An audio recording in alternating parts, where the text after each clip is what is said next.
Hey everyone, welcome back to my channel. If you're new here, my name is Long Pamai, and in this video, I'm gonna be giving some updates on DatePicker X. In our prior video, I've shown you how to use this DatePicker X in the user form, be it 32 or 64-bit Office, it should work. And I've done a small update so that you can use this DatePicker in your worksheet as well. So let me quickly jump to that. I'm gonna close this. So this is a basic interface. I've created this. There are a couple of ways that you can call or launch this date picker. One is through events. So when you click on the cell, it's gonna bring up the date picker. You select, and then it's gonna go back there. Yeah, um, like this, for example.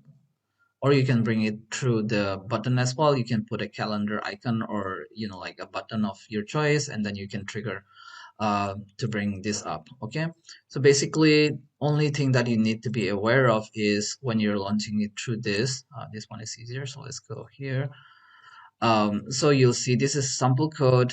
This is public variable which will hold the address where the date is to be,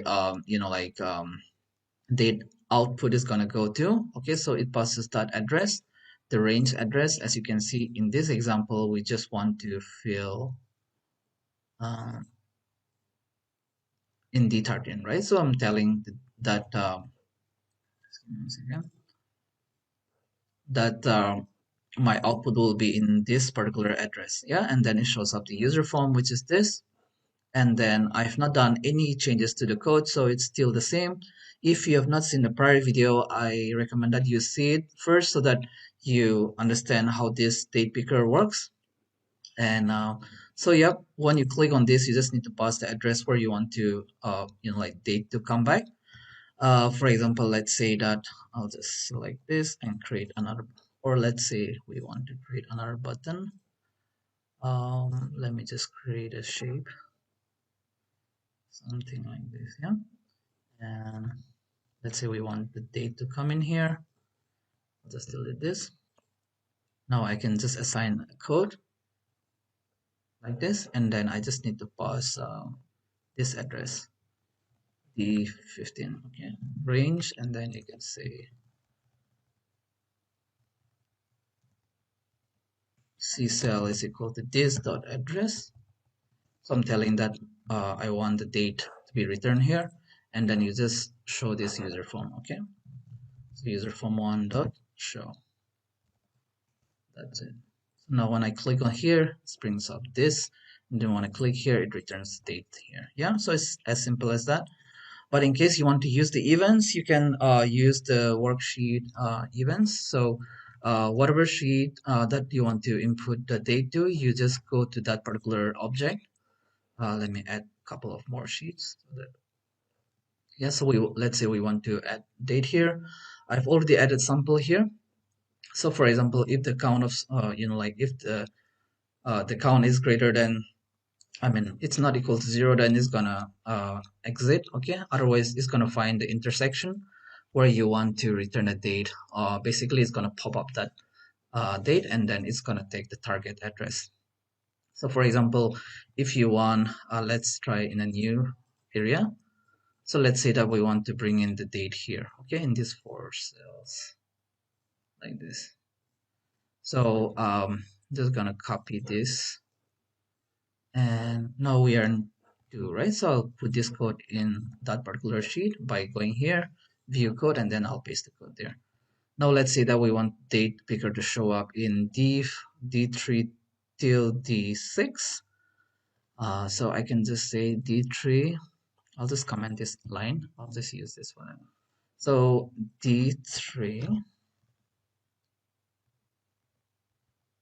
Oops, sorry.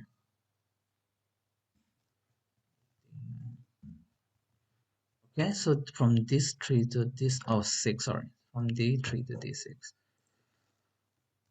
So if the user or anyone using this code clicks on this particular area, okay, in this address, any of this address is going to bring up that, like it's going to save the target address, whatever cell it was clicked, it's going to bring up that, store that as the output address, and then going to bring up this form, okay?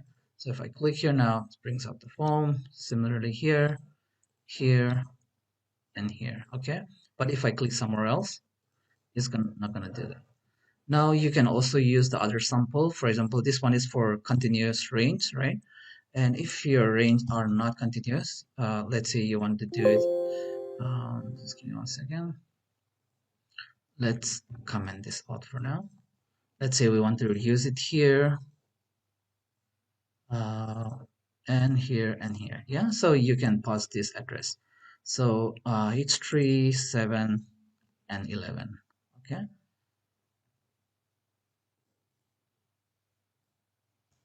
So H3, 7, and 11. Yeah. So if I click anywhere else now, it's gone. But if I click here, DatePicker comes up. Yeah. Okay. So it is as simple as that.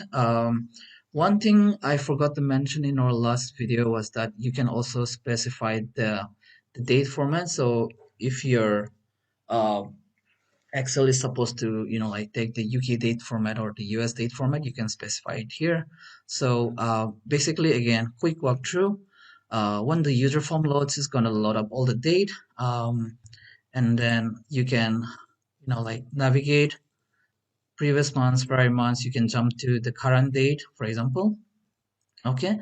You can also jump to a specific year, 2019 and May, something like this. Okay. Um, and then when you go to this, you can change the date format first. All these are related to colors. You can change that.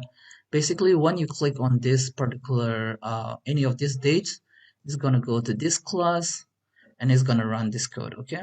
So when this code is run, which is this, is going to return the date to this particular range, whatever C cell address that we passed when we call, and this is date format. Yeah. So pretty much that. If you have any questions, please do let me know. You can start using by simply dragging this to your project. So let's say that you have a new file like this. Let's say that this is